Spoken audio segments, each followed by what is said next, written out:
Here is Sara Lelyveld in a reading of her original work. Our next reader is Sara, I always get it, I'm going to say it, Lelyveld.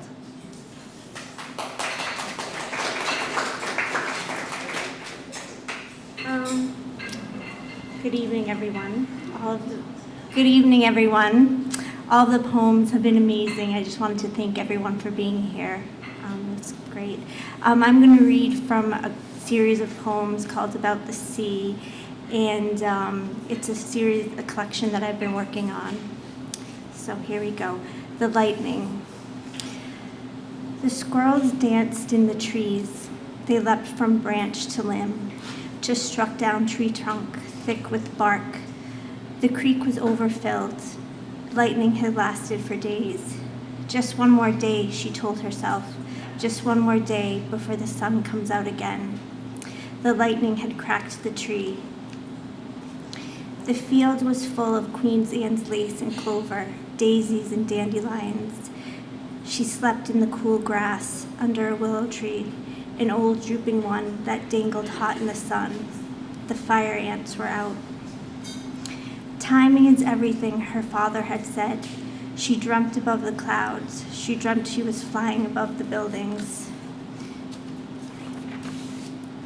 Hopping on one rooftop after another, soaring weightless, built like Tinkerbell. The headlights of the cars and the windows of the buildings lit the sky in the middle of the night. Weightless, she remembered. Timing is everything. She woke up to the sound of a train with a long, drawn-out horn. Under the willow tree, she looked up through its branches, a map of veins like a highway. The sun came through the branches and made them twinkle like flickering lights, a type of lightning bolt. Oh, sweet Seroquel, she thought. Oh, sweet squirrel that nibbled on an acorn next to her now.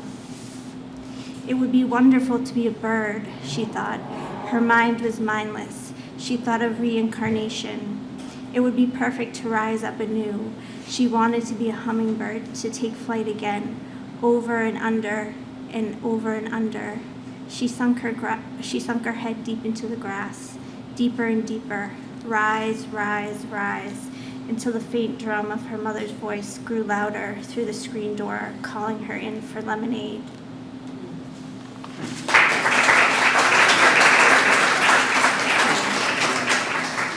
This next one is called The Mudslicks at Low Tide.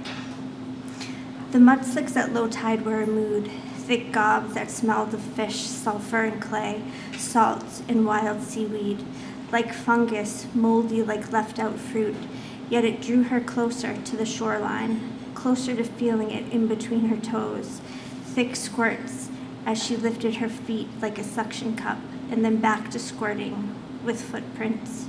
She saw the clams spout out water, then the dull drum sound hammering, beat, beat, the beat of children's footsteps coming from the ice cream truck. They ran past her. They held their ice cream in one hand and throwing a frisbee in the other. The wind picked up and the frisbee sailed the arc of movement around the wind until it fell on the sand at her feet. The child ran to her, she thought. You will never see him again. Just look out to a million stones, throw one in the water and watch it skip.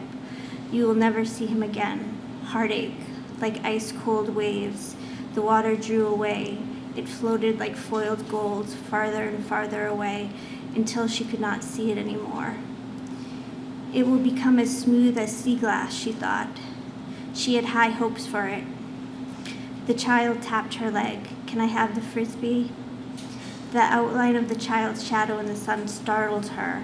She leaned down to pick it up. She had almost forgotten the little thing at her foot, just outlined in light. And then the final one. My final poem tonight is going to be The Seagulls at the Parking Lot. The seagulls at the parking lot. Turning the pale gray spots. She sits in the car in the parking lot with the radio on, leaning back, picking a thin piece of skin from her finger, listening to a song, soft, loud,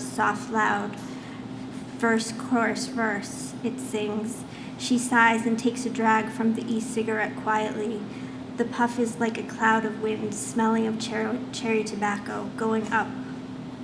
Turning, the seagulls move around and around above the asphalt, as though it was a wave, white-crested and salted. One dives down to pick up the French fry spread on the ground. Thank you very much.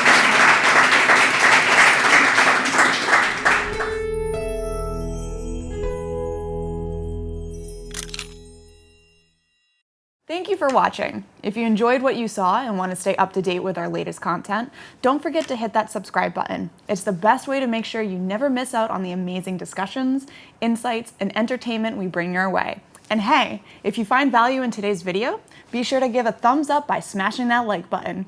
We'll see you next time.